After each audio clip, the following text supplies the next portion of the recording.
Good morning, students. Today we will continue chapter 1 of geography for class 10th, and chapter name is resources and development. In the previous video we have discussed about the classification of resources. हमने पिछली video में क्या पढ़ा था? हमने पढ़ा था कि किस तरह से रिसोर्सेज का वर्गीकरण किया जाता है on the basis of origin, on the basis of exhaustibility and on the basis of ownership. आज हम इन्हीं से रिलेटेड, जैसे कि ओरिजिन के बेसिस पर हमने बायोटिक और अबायोटिक में 2 पार्ट्स के अंदर रिसोर्सेज को क्लासिफाई किया था, तो आज हम इन्हीं की डेफिनेशन को एक बार देखते हैं, क्योंकि एग्ज़ाम में अगर ये डेफिनेशन आती हैं तो आप किस तरह से उसे हैंडल करेंगे, किस तरह से आप उसे राइट डाउन करेंगे, ये भी हमें समझना ज़रूरी है। तो फर्स्ट है biotic resources. These resources derived from the biosphere, such as living things, and from forest and the material derived from them. तो ये रिसोर्सेज जो कि हमें अपने बायोस्फीयर से मिलते हैं, जिसमें कि सभी जीवित प्राणी लिविंग थिंग्स और उसके साथ साथ फॉरेस्ट यानी कि जंगल और जंगल से प्राप्त जो मटेरियल है वो सभी बायोटिक रिसोर्स में शामिल होता है। बायोटिक रिसोर्स को हम लिविंग रिसोर्स भी बोलते हैं, क्योंकि इसमें जीवित वस्तुओं को रिसोर्स संसाधन माना जाता है, तो इसीलिए इसे बायोटिक रिसोर्स को हम लिविंग रिसोर्स भी बोलते हैं। Next is abiotic resources.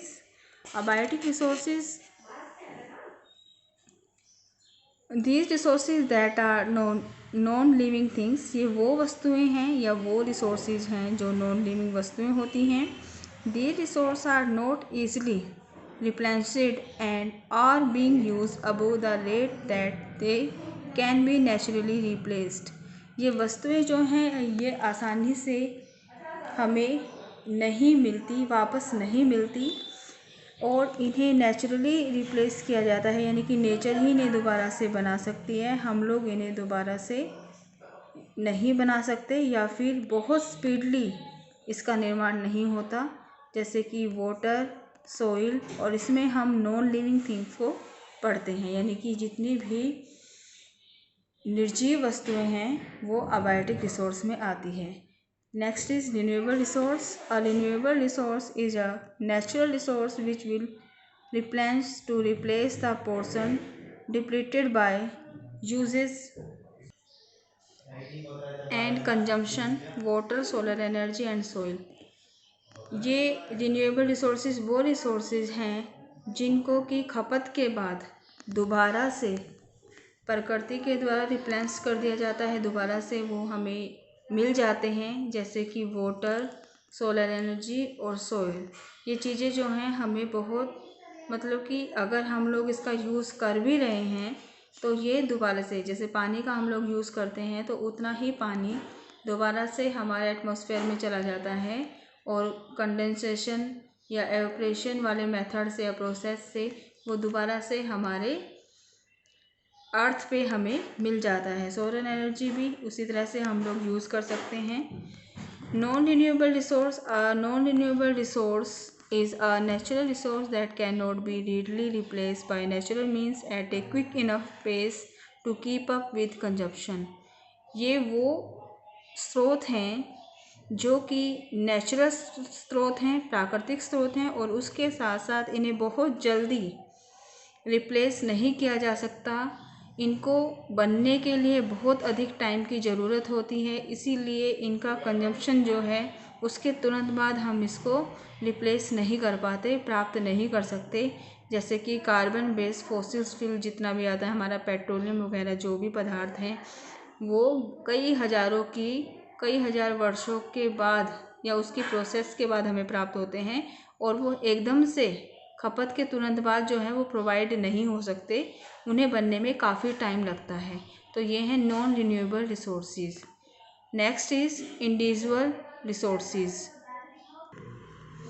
Individual resources में हम लोग पढ़ेंगे those resources which are owned by an individual and can't be assessed by someone else. वो रिसोर्स जो कि एक व्यक्ति के अपने स्वयं के होते हैं और उन्हें कोई दूसरा जो है वो यूज़ नहीं कर सकता, उन्हें हम इंडिविजुअल रिसोर्स बोलते हैं। ये प्राइवेट रिसोर्स की तरह, यानी कि इन्हें हम व्यक्तिगत रिसोर्स बोल सकते हैं, ठीक है। क्योंकि जैसे कि हमारा लैंड, जो हमारी ज़मीन है वो हमारी है, हम दूसरे को यूज़ करने के लिए नहीं देते। हाउस जो एक व्यक्ति का स्वयं का होता है वो दूसरों को यूज़ करने के लिए नहीं देता। और कार, जैसे कि अगर उसकी खुद की पर्सनल कार है तो वो उसे दूसरे को यूज़ करने नहीं देगा। तो that is individual resource. Community resources which are available for everyone, community or people in an area are called community resources। वो संसाधन जो कि एक कम्युनिटी के लोगों के लिए या फिर उस एरिया में रहने वाले लोगों के लिए उपलब्ध होते हैं उन्हें हम कम्युनिटी रिसोर्स कहते हैं। जैसे कि प्लेग्राउंड जो अगर किसी कम्युनिटी का होता है, किसी समुदाय का होता है या फिर उस एरिया में वो प्लेग्राउंड है तो उस एरिया के बच्चे वहाँ पर खेलने के लिए जाते हैं। ऐसा तो नहीं है कि किसी एक ही परिवार को वहाँ पर खेलने की अनुमति होती है, नहीं, पूरी कॉलोनी के बच्चे वहाँ पर खेल सकते हैं। इसी तरह से पब्लिक स्कूल जो होते हैं, पार्क जो होते हैं, वो भी कम्युनिटी रिसोर्सेज में ही काउंटेबल है। नेक्स्ट है national territory of country. Resources which are underlie in the territory, वो रिसोर्सेज जो कि भारत की ही क्षेत्र में लाई डाउन करते हैं, चाहे वो बिल्डिंग्स हो हमारी, चाहे वो माइनिंग्स हो, वो सभी चीज़ें हमारे नेशनल टेरिटरी ऑफ कंट्री कहलाएंगी। यानी कि वो रिसोर्सेज जो हैं हमारे नेशनल रिसोर्सेज कहलाते हैं।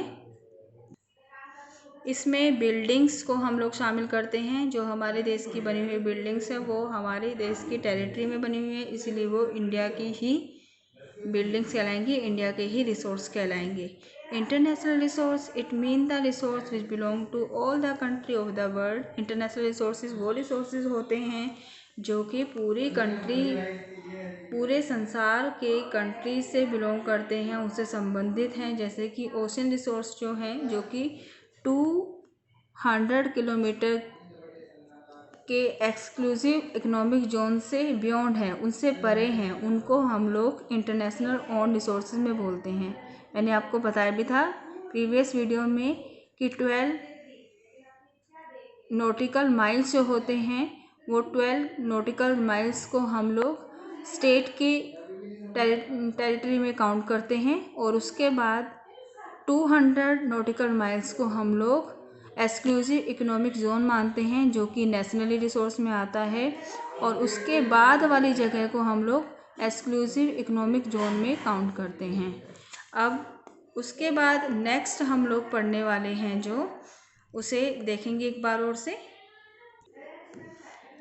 नेक्स्ट, डेवलपमेंट ऑफ रिसोर्सेज, यानी कि इन संसाधनों का विकास हम लोग कैसे कर सकते हैं। सबसे बड़ी प्रॉब्लम रिसोर्सेज के लिए है, रिसोर्सेज डेवलपमेंट की सबसे बड़ी प्रॉब्लम है इनडिस्क्रिमिनेट यूज़।